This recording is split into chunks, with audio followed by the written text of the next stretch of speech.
What's up, YouTube? Today we're going to be talking about the difference between dropshipping and branding. And there's a lot of pros and cons between the both of them, but at the end I will be showing you guys an alternate model that's kind of a hybrid between dropshipping and branding. So let's get started. All right, so when it comes to dropshipping, there are a few factors that make it very favorable for beginners. The biggest thing is the extremely low starting costs.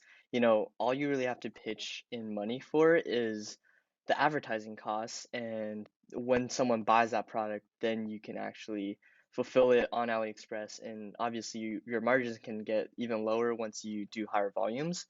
But yeah, it's very, very low starting costs. You don't really have to manage inventory. You don't have to store anything anywhere because the supplier on the China side, they will handle all of that. So that's really great. Dropshipping initially, it's really, really good for prospecting in any given market and any given niche because you can really throw on any product on a website and try to sell it, and you don't actually have to hold that product. You don't have to produce it. You don't have to see a sample of it. Ideally, you want to see a sample, but you don't even have to really. So that's a good thing about that.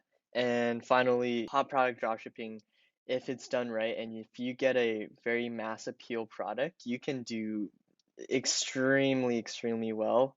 Some people they do millions of dollars every month, and even multi-millions. But with that being said, there are cons, and we'll get to that. The cons of dropshipping are, I think the biggest thing is it is very competitive, and as the business model gets more and more popular, it's going to get even more competitive. And another issue that a lot of dropshippers run into is the product is either really poor quality because normally the types of products that are drop shipped through hot product drop shipping are cheap and it gives you a high margin, but at the same time there's a lot of defects and you really have no control over your inventory because it's all being shipped by your supplier in China. So you don't have control over your your quality of your product at all.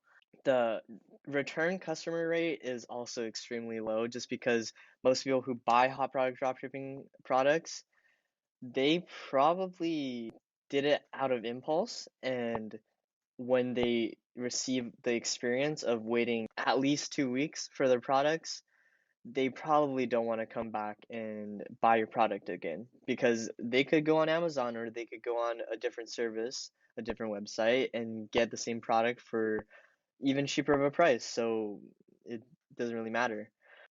And the next thing is because of the competition in hot product dropshipping, stores and products generally die very, very quickly, whether it's because your customer feedback score dips below 2.1, or it's because other people see that you're selling this hot product and they know it's on AliExpress because it looks like an AliExpress product. So they're going to try to run an ad on it as well. And eventually you're going to have like 100 competitors and there's not going to be enough room for you to make money in that product anymore. So that's why when most people do hot product dropshipping, they have to scale to insane numbers within a matter of months, maybe even days, because the competition comes in so quickly. Another con of dropshipping is there's very little to no brand loyalty because you guys aren't giving the best customer experience most of the time, and people don't want to buy your product again. They don't want to buy anything from your store again. And that's a huge problem with dropshipping. And the last one I already talked about, which is the pressure to scale really quickly because of the competition. It's just really ridiculous how quickly you have to scale with these hot products. And later down the video, I'll go through two products that are, one is a branded product and one is a dropshipping product, and you guys can see the difference. When it comes to branding, there are some pros and there's also cons, but I will be going through that with you guys right now. First of all, when you're a brand, your brand value will increase over time because you're investing in a good team, you're investing in quality infrastructure, you're investing in customer service, improving the times that you can produce a product or improving your supply chain because you can afford to. Because brands over time when you get one person on your brand, when one person buys from your brand, they will be inclined to buy again if you give them a good service. And this is the whole point of branding, is to really associate a positive emotion with your brand. What that means is also your return customers will probably keep your business afloat when there are months that aren't doing so well because they support the company itself and not just your products. You can really invest in your team, your product quality, and your infrastructure, because that's all branding is. It's just, instead of taking all the profits, you take the profits and you actually reinvest it back into the business, which to me is very favorable.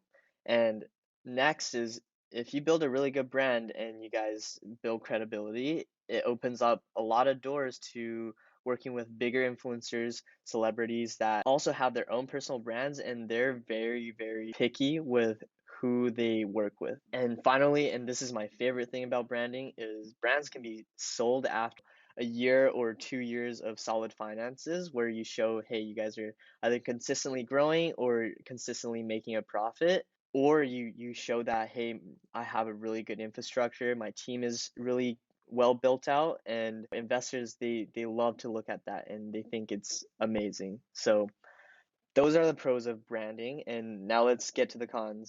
When it comes to the cons of branding, a lot of people think there's a huge upfront cost, and sometimes there is. Some products you might just have to develop your product yourself, and there's no other way around that. Otherwise, if you can find a dropshipping product where you can also brand it at the same time, the upfront cost is really not that much more. Say you're making like a lip gloss, you have to make your own formula and everything. If there's not enough demand for it, then you're just sitting on like a lot of inventory, and that's a big risk as well. So those are really the two only cons I can think of right now. If you come up with any other cons, please leave it down below in the comments, and yeah, we can spread the knowledge around. So when it comes to branding and the essential elements that kind of go into branding, I've come down with 5 main points that I think every brand really needs to focus on. First and foremost, customer satisfaction is huge. At the end of the day, as I said before, branding is all about associating a positive experience with whatever brand logo that is associated with your company. The next thing is product development. So brands are always constantly releasing new products for their followers. They're catering those products specifically for that niche demographic that follows your brand. And if you don't do this, you're not going to make revenue, because every product has a product life cycle. So you have to constantly keep rolling out new things. Community building, this is huge. You have to engage your community. You have to engage your followers on, whether it's Instagram, whether it's Facebook groups, Reddit, so many different ways to create a very strong community, because at the end of the day, that community is going to be what supports you and buys your stuff. This is also a very important point. Team building is extremely essential in branding, because you need people who are actually passionate in your brand, passionate about whatever niche the brand is in, to kind of innovate in that niche. A substantial amount of that profit should go towards hiring quality people who can lead your social media, your branding, the product development. Those are all super important points to make sure you cover. And the last thing is making sure your brand has diversified traffic. So I'll talk about this later as well with dropshipping, but with branding, you really need to make sure you get traffic from a bunch of different sources, especially organic sources of traffic, because you guys are trying to stay in for the long haul. And diversified traffic, it doesn't mean just Facebook ads. That's very short term for branding, and you guys need to figure out how to do SEO, how to do all these other avenues such as blog articles. There's so many different things you can do, and I can make videos on it if you guys want. Please leave a comment below if you want me to talk more about that. Here are the essential elements when it comes to dropshipping. I call it irresponsible scaling on Facebook, and it's because you literally spend 20K a day pretty much. If you have a winning product, a really good product, you can just scale super quickly And you can do this because you don't care about the customer. It's a one-time sale, so you can capture as many of those one-time sales as possible. Another big thing you need to look out for with dropshipping is high-risk payment processing, because most of the time Shopify payments, Stripe, all these low-risk payment processors, they won't want to work with someone like you guys because they know how many chargebacks are going to come later down the line. So they kind of want to just avoid all that altogether. The next thing is logistics, and some dropshippers decide to just leave this out completely, and they go straight to just handling chargebacks. But the logistics, if you want to do dropshipping right and actually get the product delivered to your customers, you need to make sure your supply chain in China can really handle it, and you have to make sure the shipping times aren't ridiculous. So right now during COVID, don't use ePacket at all. Trust me, it's horrendous right now. It might change the upcoming weeks, but don't use ePacket.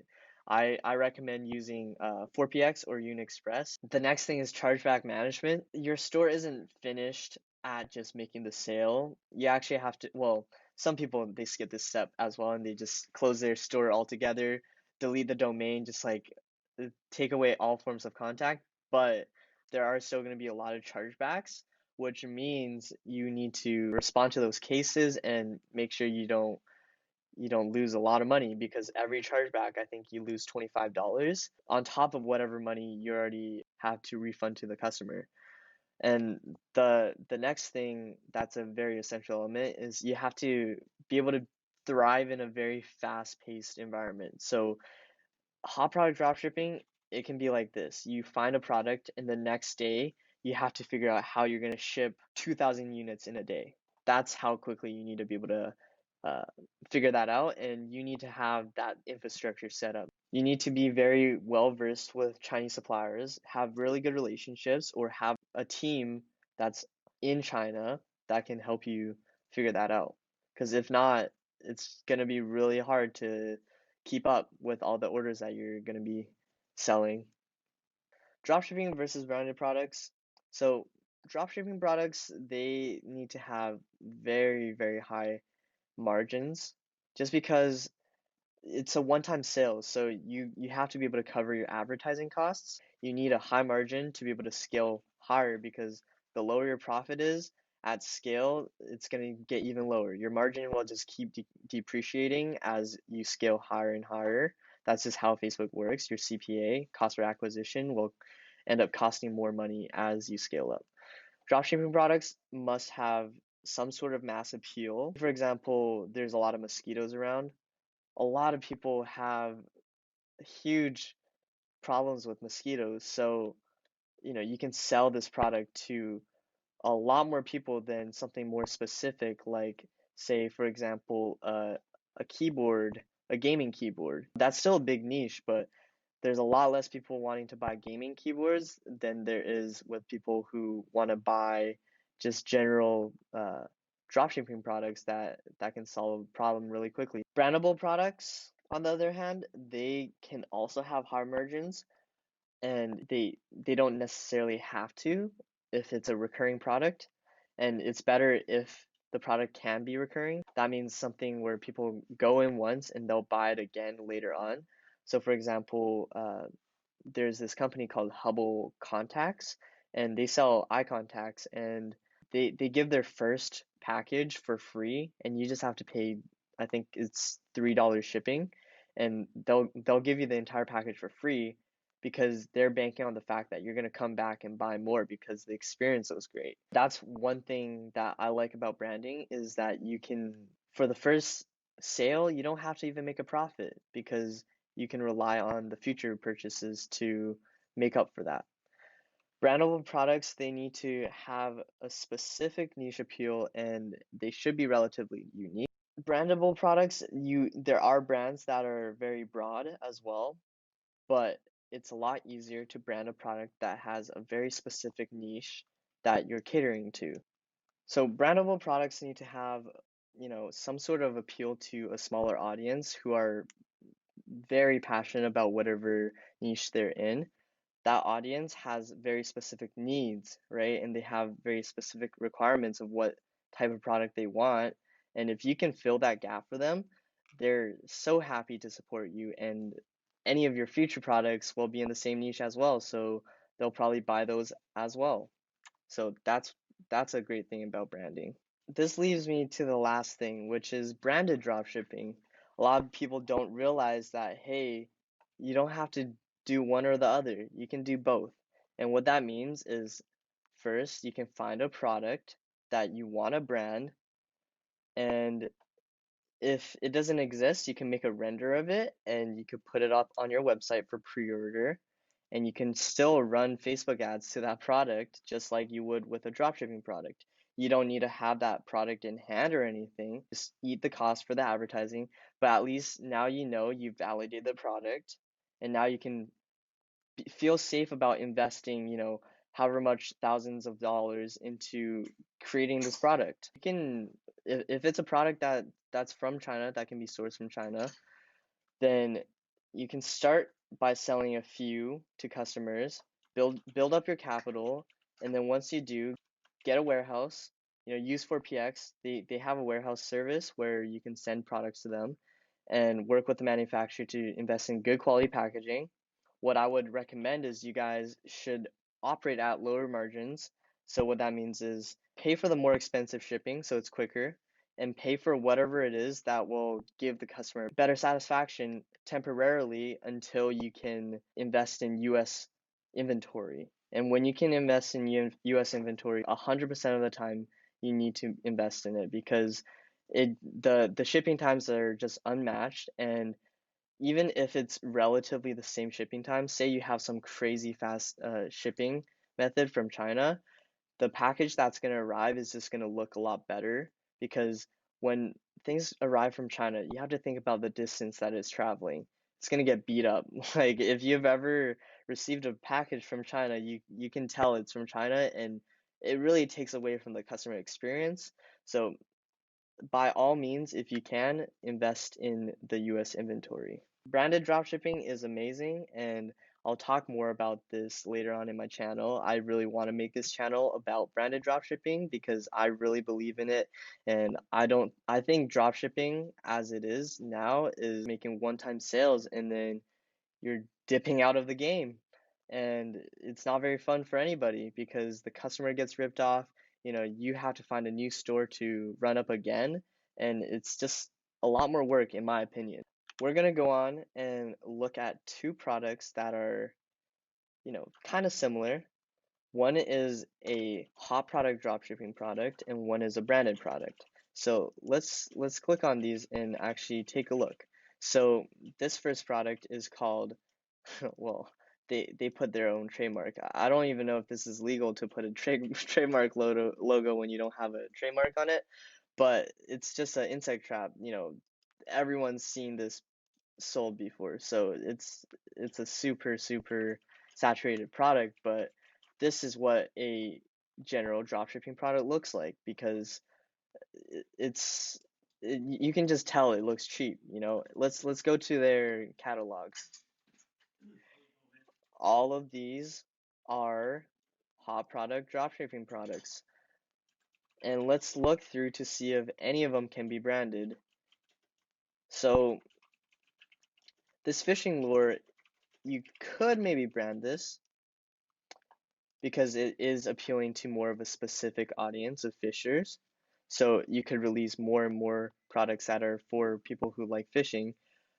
But the problem is, if the product quality isn't good, and fishermen will know if a product is good quality or not. They're not just dumbos. They'll buy a product, and if it really is good, then they'll like the brand and they'll come back and buy more. But my assumption is this is probably not the best quality product. They're selling it for $23. It's just a light, but I'm assuming they can probably source this product from $3 to $5. And when you buy a product for that cheap, the odds of you having a good product quality is not that high. So this is what a you know drop shipping store looks like. Now let's go to a branded store. So this store, they actually sell colored neon flames, which is, it's pretty cool. So first of all, we see immediately this website is very nicely done. Custom graphics, custom logo. This logo is very nice, in my opinion at least. They have animated shop now buttons, a lot of customer testimonials, mesmerizing, very fun to add to a fire. So let's click shop now and take a look at the product itself. So what it is a packet. So they actually have their, I don't know if you guys can see here. Let me try to zoom in. Um, so basically it's packages of these flame packets, and you sprinkle it onto your fire, I assume, and it creates these super cool looking fires. And this product is great for branding because if people like it, they'll probably come back and buy more because every year you're going to have fires and you want to do something cool to show off to your guests or even just for your kids. So Snow Teeth Whitening, they're another notorious brand that's pretty much a face of a dropshipping product. So they offer a really good experience. I think they have new products coming out as well. So they have the original kit and then they probably made a custom wireless kit. But this original kit, you could get it off of AliExpress. All they did was add their logo to it. But the reason they're so successful is because they offered a really good experience with the product. They worked with big influencers as well, so that's another big thing. But the biggest thing is they worked a lot on their customer experience, so people will come back. Obviously, I think their website has fake reviews, but even on Amazon, they have great reviews and a lot of celebrities endorse it. Celebrities don't endorse anything. Some do, but a lot of them actually need to believe in the product to want to sell it. And so snow teeth whitening is something you guys could also replicate. So start out with a general product, really work on your product quality and work on your branding, and maybe one day you could have a brand like this. Who knows? They're worth multi-millions of dollars now, and it all just started with one product. So you guys can also do that. It's totally doable, and you kind of just have to believe in yourself. But anyways, that's enough of my ranting today. I hope this video was helpful. If it was, please leave a like down below and leave me a comment and subscribe to the channel for any future videos. And that would be it. Peace out.